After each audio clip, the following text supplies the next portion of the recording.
Meus irmãos, muito boa noite. Que a graça e a paz do Senhor Jesus esteja sobre você, sobre a tua casa.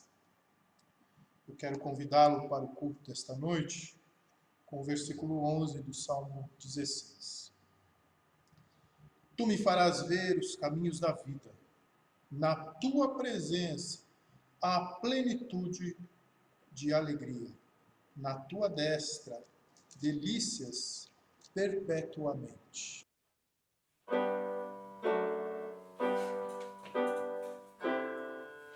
Quão preciosas são as horas na presença de Jesus, comunhão muito deliciosa de minha alma com a luz.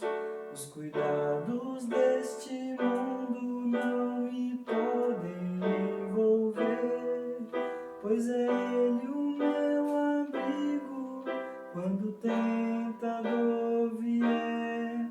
Quando o tentador vier, ao sentir-me pressionado por problemas terríveis, irritado, enfraquecido em hesitações carnais, a Jesus eu me dirijo nesses tempos de aflição. As palavras que Ele fala trazem-me consolação, trazem-me consolação. Se confesso meus temores, toda a minha imperfeição, Ele escuta com paciência essa triste confissão e dá forças para que eu vença o pecado e todo o mal. Ele é sempre meu amigo, o melhor e mais leal, o melhor e mais leal. Se quereis saber quão doce é com Deus ter comunhão, poderei então prová-lo e tereis compensação. Procurai estar sozinhos em conversa com Jesus e tereis na vossa vida paz perfeita, graça e luz, paz perfeita, graça e luz.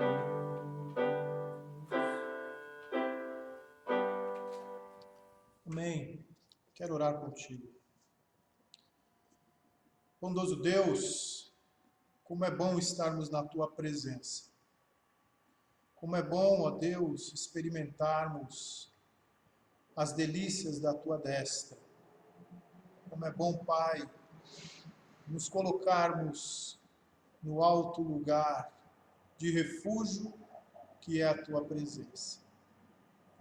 Obrigado, Deus, pela oportunidade que temos nesta noite de prestarmos a nossa adoração, o nosso culto, o nosso louvor ao teu nome, à tua pessoa.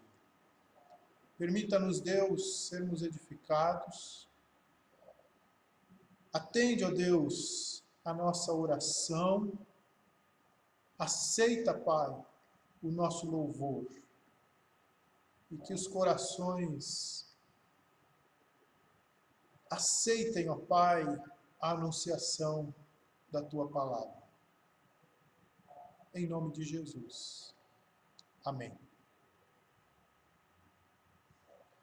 Eu quero convidá-lo a abrir a sua Bíblia no Salmo 59. E vamos pensar nessa noite no nosso lugar de refúgio. Durante um tempo das minhas atividades profissionais, eu trabalhei entregando pizzas.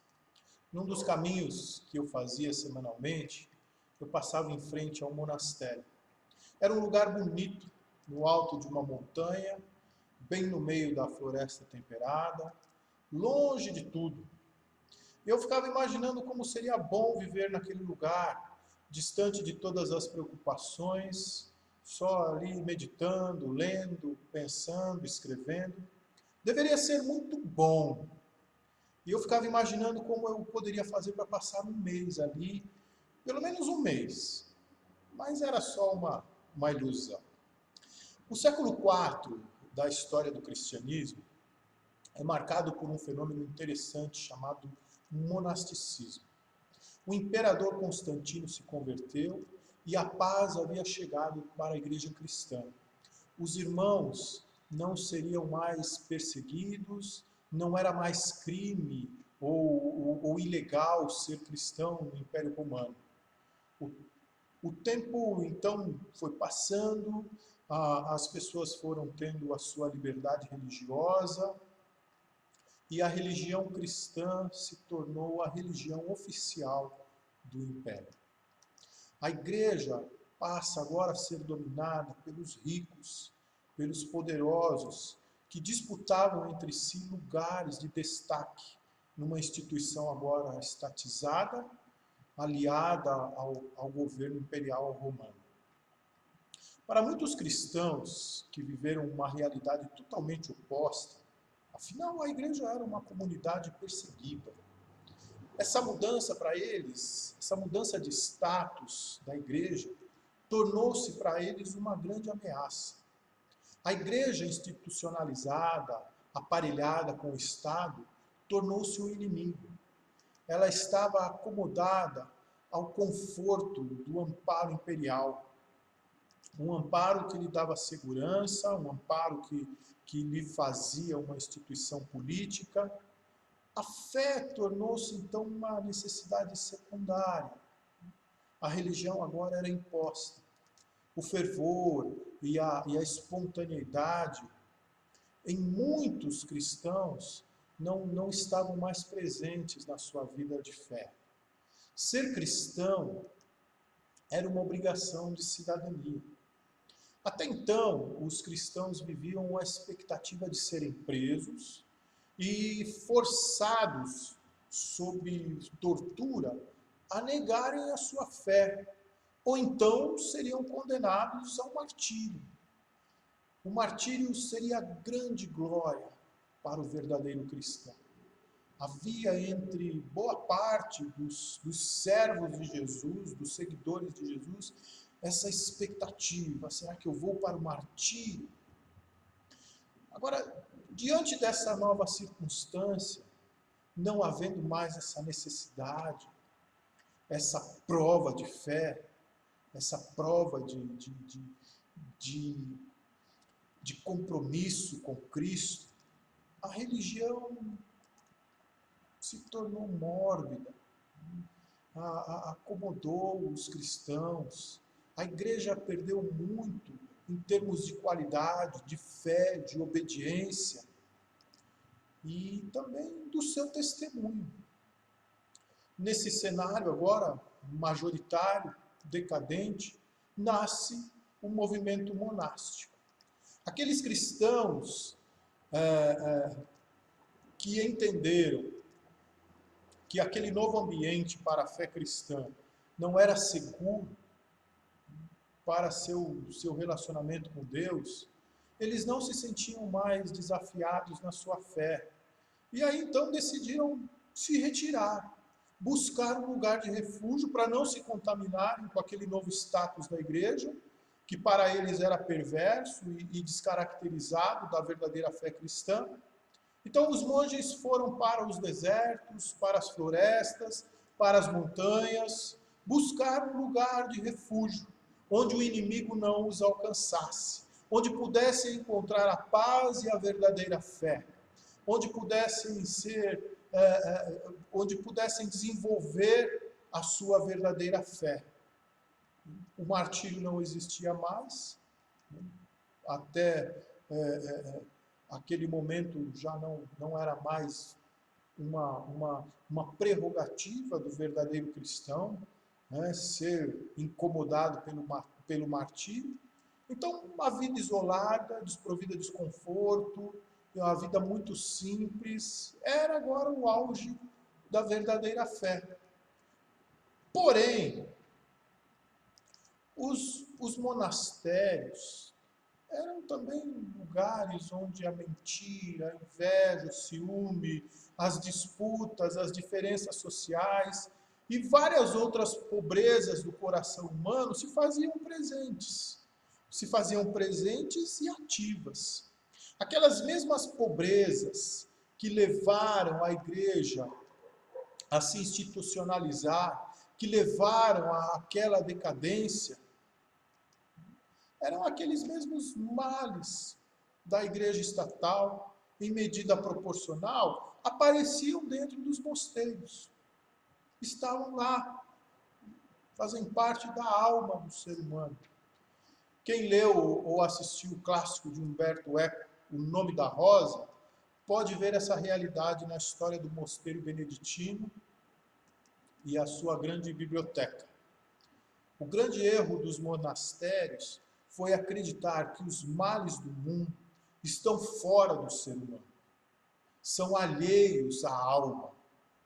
Eles acreditavam que se eles se distanciassem do lugar onde estava o seu inimigo, eles estariam livres dos seus males, poderiam viver seguros em um lugar de refúgio. Nós, nos dias de hoje, queremos nos livrar de um inimigo chamado coronavírus. Nós queremos fazer isso ficando em nossas casas. Sabemos que se estivermos em nosso lugar de refúgio, estaremos ilesos a seus males. Porém, o vírus está em toda parte, está no mundo inteiro. O mundo inteiro está temeroso. O mundo inteiro, em alguma medida, está de resguardo, está armado.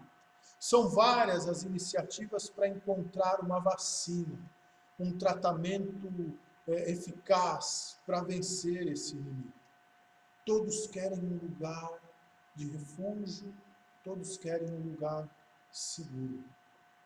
Inclusive, esse é o grande sonho da humanidade. A sua casa, o seu lugar seguro, o seu refúgio, a sua proteção. Nós até temos essa impressão de que estamos indo para algum lugar. E aí as construtoras, então, exploram essa aspiração do ser humano, com o que é o sonho da casa própria. Um lugar, uma segurança, um refúgio. Mas nós estamos num lugar totalmente contrário ao nosso grande anseio. Totalmente reverso. Estamos num mundo dramaticamente caído. Vivemos num lugar inseguro, onde não podemos nos trancar em nossos lares para fugir da realidade desse mundo caído onde nós vivemos. Vivemos num mundo onde há problemas por todos os lados. Nosso corpo, nossa mente, nossa psique, nossa alma, tudo está afetado pelo pecado. Não funcionam como deveriam funcionar. Nossas famílias, nossos amigos, nossos ambientes de trabalho não funcionam como deveriam. Os governos que estão sobre nós não funcionam como foram criados por Deus para funcionar. Nossas relações, negócios, compromissos, alianças, são sempre cheias de cláusulas ameaçadoras, porque a desconfiança tem sempre que fazer parte das nossas relações, dos nossos tratos. A igreja está repleta de falhas, repleta de pessoas necessitadas de redenção. Somos sempre passíveis do perdão de Deus, não há um justo sequer. Sofremos as consequências amargas do pecado humano todos os dias. O ambiente físico caído também sofre o peso da queda. Paulo nos diz que a criação a um só tempo sofre, geme e suporta angústias. E não somente ela, mas também nós, que temos as primícias do Espírito. Igualmente gememos em nosso íntimo, aguardando a adoção de filhos, a redenção do corpo. Porque na esperança fomos salvos. Não há como escapar disso. Nós estamos localizados em um lugar onde os problemas, de alguma forma, nos receberão a cada dia. as tentações estão aí, a violência está aí, a corrupção, as doenças, a morte, as pessoas difíceis, as propagandas enganosas, as perdas, o egoísmo, o orgulho, as vontades estranhas, os nossos caprichos, as nossas resistências, as nossas desconfianças. Estão todos aí. Vamos para o monastério, vamos nos trancar em casa, até poderíamos, mas convenhamos, muitos desses problemas vivem dentro de nós, não temos como escapar, precisamos de um lugar de refúgio que nos ponha acima dos nossos adversários, entre eles o nosso próprio eu. Entre eles, as vozes que ouvimos de nós para nós mesmos, que nos dizem que façamos o que não queremos e insistem que resistamos àquilo que devemos e precisamos fazer. São as vozes do orgulho que não nos deixam perdoar, as vozes da vingança que não nos deixam entregar as causas para Deus. São as vozes da ansiedade que destroem o nosso futuro. As vozes da depressão que tornam a nossa história em tragédia. É a voz do quem sou eu, que te diz que você é um incompetente, que você é diferente de todos os outros, que todo mundo é melhor que você não é um homem ou uma mulher de Deus, que você é algo que Deus não planejou para você ser, e por aí vai. Esse é um inimigo que Paulo nos apresenta bem e diz que precisamos lidar com ele todos os nossos dias. Ele diz assim: porque nem mesmo compreendo o meu próprio modo de agir, pois não faço o que prefiro e sim o que detesto. Porque não faço o bem que prefiro, mas o mal que não quero, esse faço. Precisamos de um lugar de refúgio para nos protegermos da nossa própria maldade, do nosso pecado, das vozes inimigas que se apropriam da nossa identidade para roubá-la, destruí-la e te impedir da vida abundante que o Senhor tem para você. Não dê ouvidos a essas vozes. A Bíblia nos diz: não deis lugar ao diabo. Pensando nessa realidade do mundo que nós vivemos, do mundo caído que nós vivemos, e também das nossas inerências, das nossas tendências más, eu quero ler com você o Salmo 59. O Salmo de Davi. Livra-me, Deus, dos meus inimigos. Põe-me acima do alcance dos meus adversários. Livra-me dos que praticam a iniquidade e salva-me dos homens sanguinários, pois armam ciladas a minha alma, contra mim se reúnem os fortes, sem transgressão minha. Ó Senhor, ou pecado meu, sem culpa minha, eles se apressam e investem. Desperta, vem ao meu encontro e vê. Tu, Senhor Deus dos exércitos, és o Deus de Israel. Desperta e vem de encontro a todas as nações. Não te compadeças de nenhum dos que traiçoeiramente praticam a iniquidade. Ao anoitecer, uivam como cães à volta da cidade. Alardeiam de boca, em seus lábios há espadas, pois dizem eles, quem há que nos escute?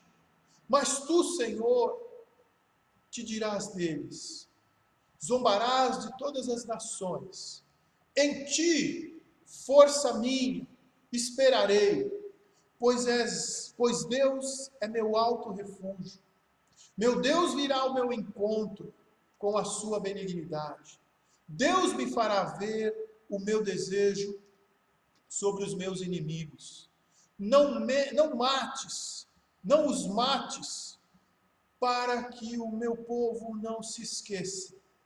Dispersa-os pelo teu poder e abate-os, ó Senhor, escudo nosso. Pelo pecado de sua boca, pelas palavras dos seus lábios, na sua própria soberba, sejam enredados, e pela abominação e mentiras que proferem. Consome-os com indignação, consome-os de sorte que jamais existam, e se saiba que reina Deus em Jacó até os confins da terra. Ao anoitecer, urvam como cães à volta da cidade. Vagueiam à procura de comida. Não se fartam, então rosnam. Porém, cantarei a tua força. Pela manhã louvarei com alegria a tua misericórdia, pois tu me tens sido alto refúgio e proteção no dia da minha angústia. A ti, força minha, cantarei louvores, porque Deus é o meu Deus, é o meu alto refúgio, é o Deus da minha misericórdia. Nesse texto, a partir de uma ocasião particular em que Saul mandou seus mensageiros buscarem Davi em sua casa para matá-lo, Davi nos apresenta uma visão bem clara da sua realidade, uma compreensão realista do ambiente que o cerca. Ele sabia que estava rodeado pela maldade que prevalece no mundo que ele habitava. Ele tem uma percepção muito afinada do que é a maldade do mundo e como ela flui do coração do homem, daqueles que ele tem por inimigos.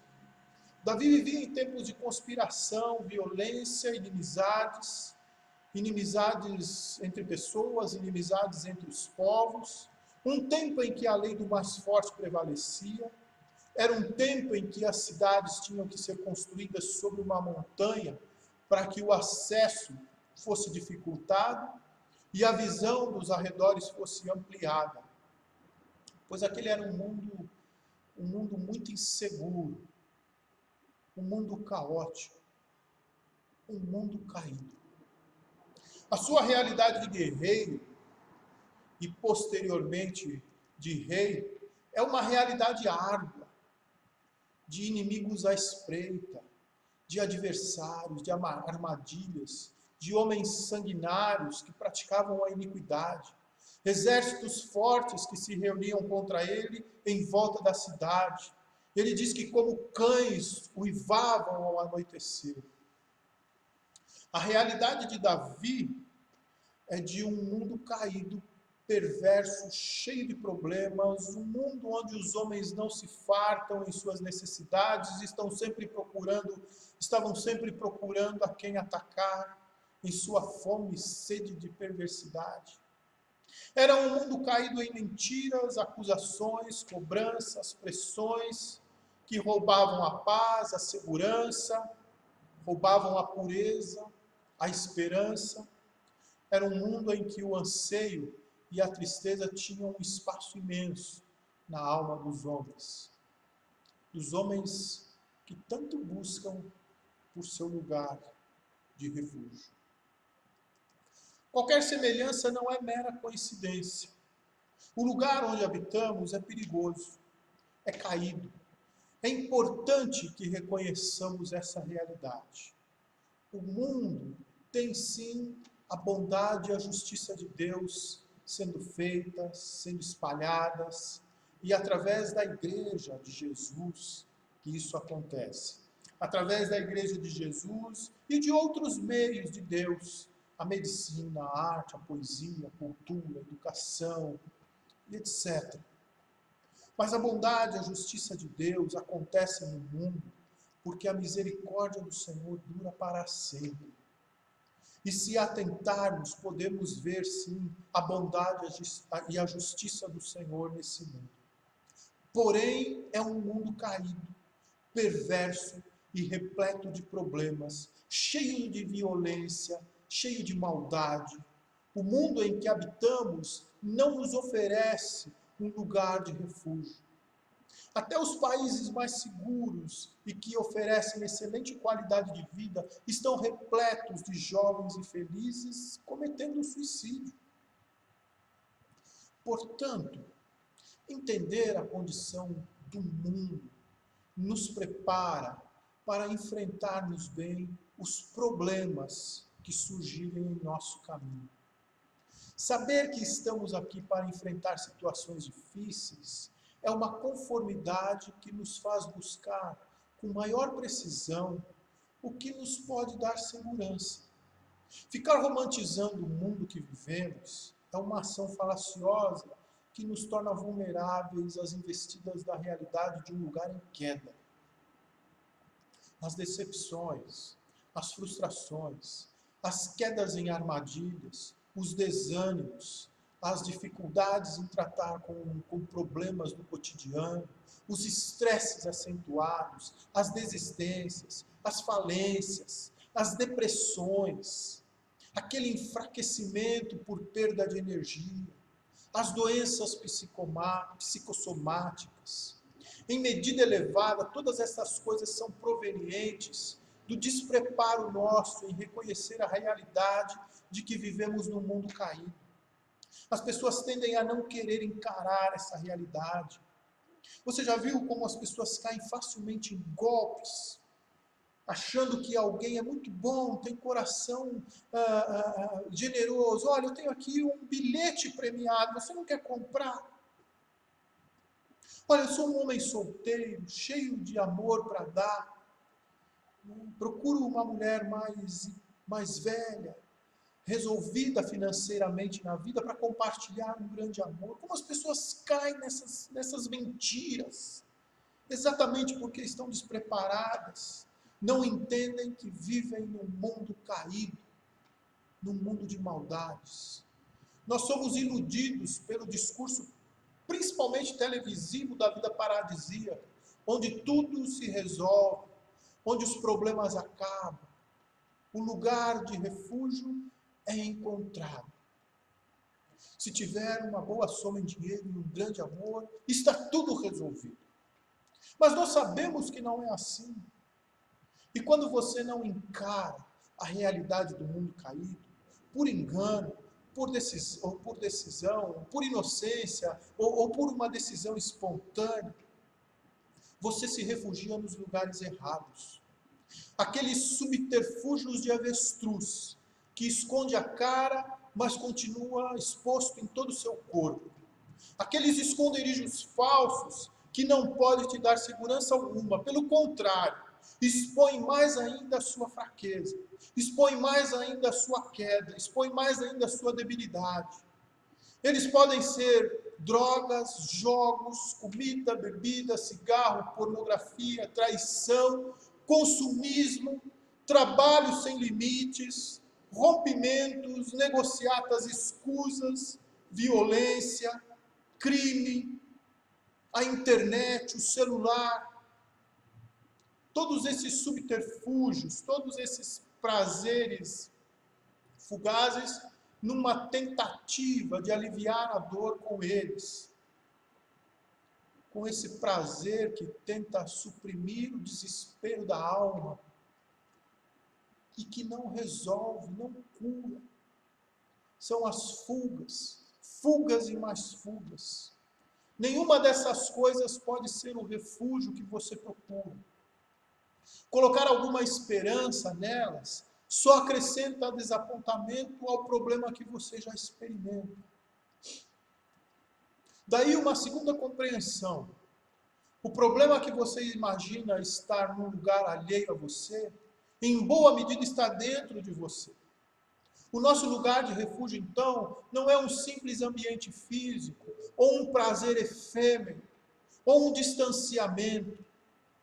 Pedro pergunta assim para Jesus: para onde iremos, Senhor, se só tu tens as palavras de vida eterna?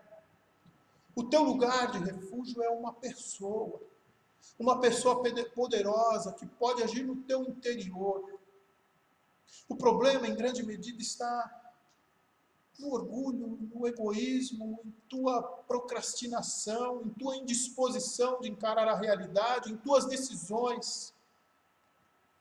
Assim, Davi alerta no Salmo que é importante que uma percepção afinada da realidade para que o teu lugar de refúgio seja em Deus.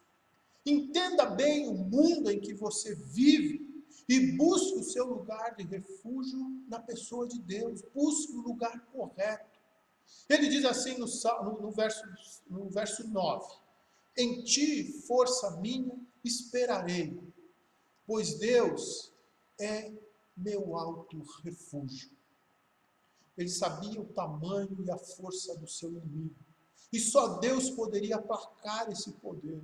Só Deus poderia vencer o mal que rodeava a sua casa. Só Deus poderia dar a ele o alívio que ele buscava. Só Deus poderia tocar em seu interior e fazê-lo entender o que se passava com a sua vida de fato. Deus é o nosso refúgio e fortaleza. Socorro bem presente na hora da angústia. Somente Ele reina em cada local onde o problema existe. Somente Ele tem poder de resgatar e libertar você. Somente Ele tem a graça da qual você precisa para encarar o que você está enfrentando. Somente Ele tem a sabedoria que você necessita tão desesperadamente em meio à gama de problemas, de maldade em que nós estamos inseridos, que está nesse mundo em que nós vivemos. Somente Ele está ali para você, com você e em você, em todos os momentos. Ele é o refúgio dos refúgios. Corra para Deus, vá a toda velocidade ao encontro do Senhor e se refugie nele. Não é no deserto dos monges o nosso lar seguro. Não é também o aconchego e a segurança da nossa casa. E nem mesmo a confrontação das dores com o prazer fugaz. O nosso lugar de refúgio é um braço forte que nos acolhe e nos dá segurança contra os problemas que nos cercam, contra a medida deles que está dentro de cada um de nós. Entre os prazeres que podemos ter em nossas experiências de amor, entre as nossas realizações, a compaixão, a bondade, a justiça, a esperança que está no nosso coração, entre essas vivências, nós vamos enfrentar problemas externos e internos, que vão requerer de nós essa compreensão da realidade. Nesta terra que habitamos, nada está no seu devido lugar.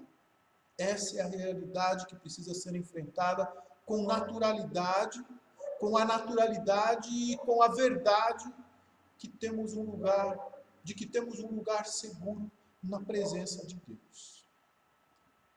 Por isso eu digo a você nessa noite, ore a oração do salmista. Eu, porém, cantarei a tua força pela manhã.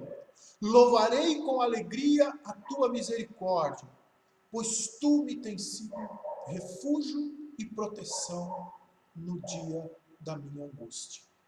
A ti, força minha, cantarei louvores, porque Deus é o meu alto refúgio, é o Deus da minha misericórdia. Davi foi libertado da sua perseguição, da perseguição que Saul empreendia contra ele. Seu amigo Jonatas o avisou e sua esposa o livrou, o ajudou a fugir. E ele aprendeu a viver num mundo perigoso, em que ele era grande parte do problema. O profeta Natan, em certa ocasião, revelou a ele o seu pecado e ele entendeu que enquanto não o confessasse, os seus dias seriam de grande dor e grande sofrimento, em função do que estava dentro dele. Nós somos parte desse mundo caído. E estamos nesse mundo caído onde tudo está fora do lugar. Portanto, os problemas estão à porta. A questão é, em Jesus, podemos ter um lugar seguro e um refúgio que pode nos dar a segurança que precisamos e nos transformar em homens e mulheres fortes, que sabem enfrentar os problemas seguros no Deus que é a nossa fortaleza. Podemos ter também a certeza de que este mundo caído não é o nosso lugar, mas estamos a caminho do nosso lar. Aquele que Jesus, pela sua obra redentora, foi nos preparar para vivermos por toda a eternidade. A realidade do céu, meus irmãos, ela precisa comover a nossa alma, ela precisa tocar as nossas emoções. Por mais que entendamos esse mundo confortável, esse mundo é caído. E a realidade dele é dura. Mas nós podemos ter a esperança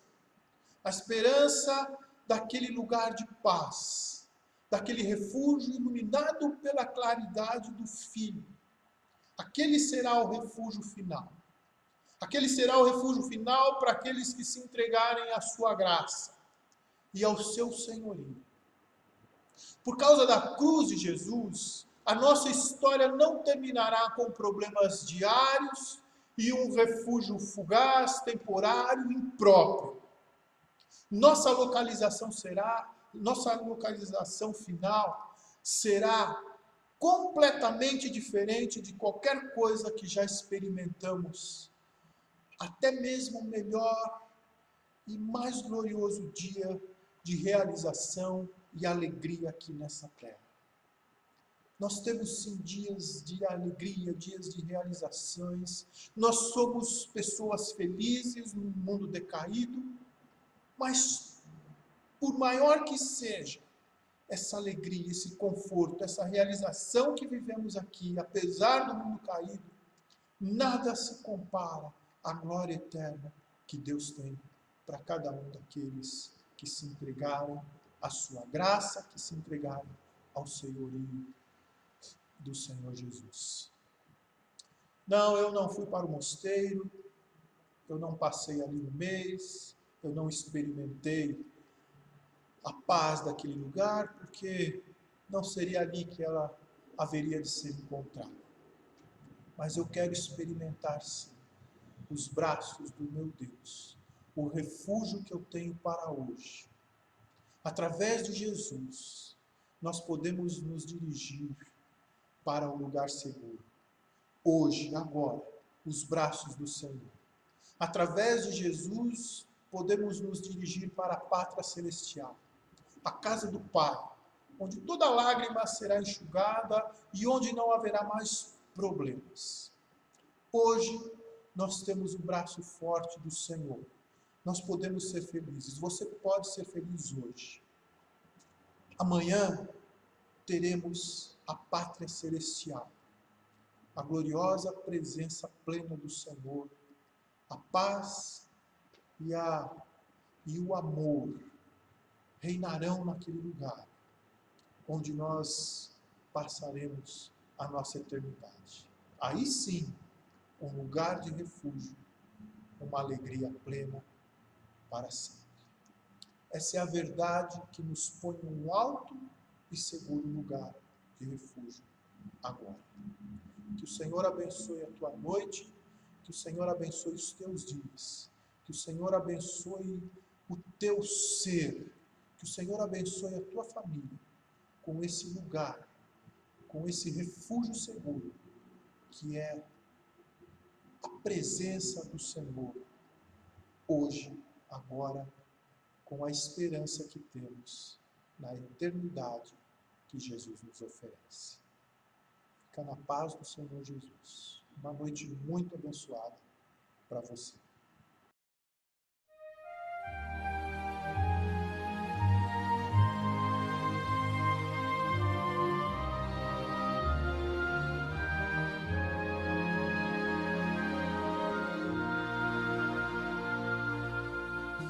Diga para os temerosos,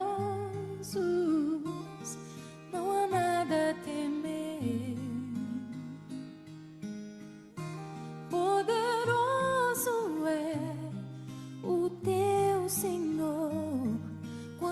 clama seu nome,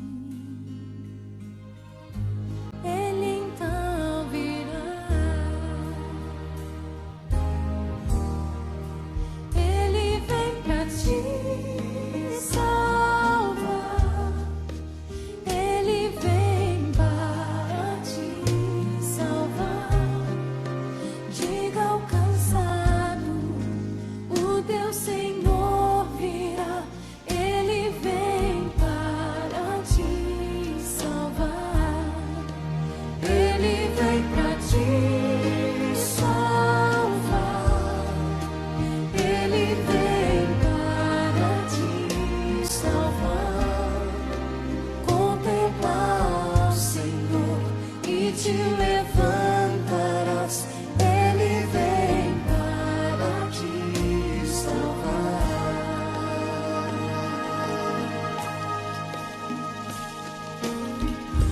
Diga para os abatidos, não percam a fé.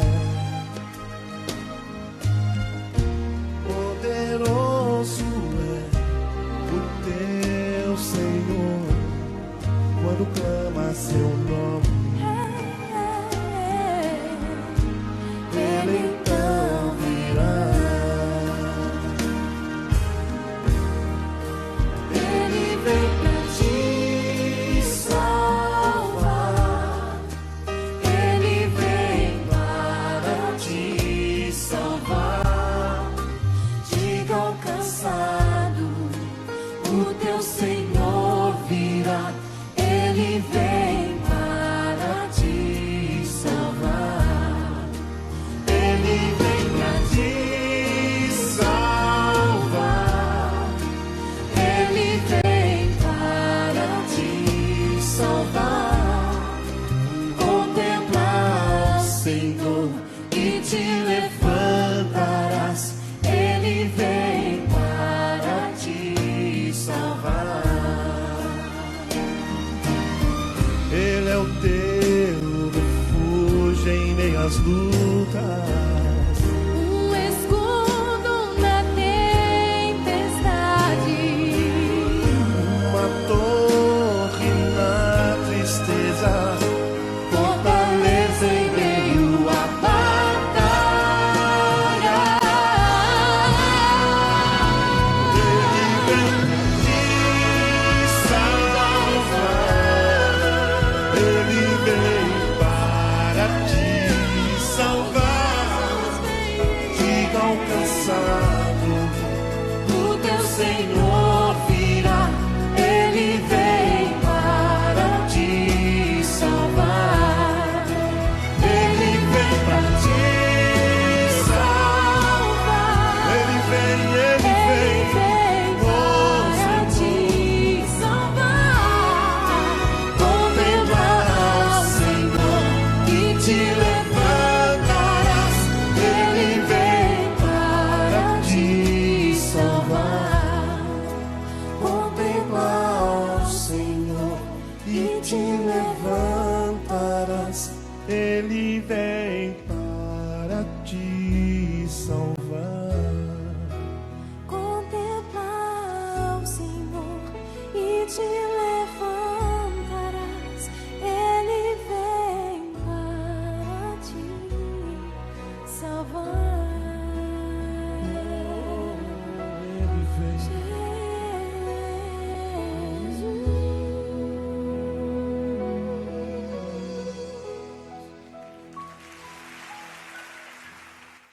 Eu quero ainda orar por você. Bondoso Deus, te damos graças porque o Senhor é o nosso lugar de refúgio. Porque a tua salvação nos alcançou, porque o teu Espírito habita em nós e nos dá, Senhor Deus, clareza, entendimento da realidade do mundo em que vivemos. Pai, que essa percepção afinada, Deus, não se transforme em angústia, em tristeza, mas em alegria, Senhor, por termos aqui um lugar seguro, e também, ó Deus, pela esperança que temos na eternidade. Obrigado, Pai, por percebermos esta realidade através da Tua palavra. Obrigado, Senhor, pelo esclarecimento que o Senhor nos dá. E dá-nos, ó Deus, inteligência, sabedoria para testemunharmos dessa realidade, mas com a alegria que podemos ter na Tua pessoa. Permita-nos uma noite de paz, de descanso, que a Tua graça, o Teu amor e as Tuas consolações habitem no nosso coração. Em nome de Jesus. Amém.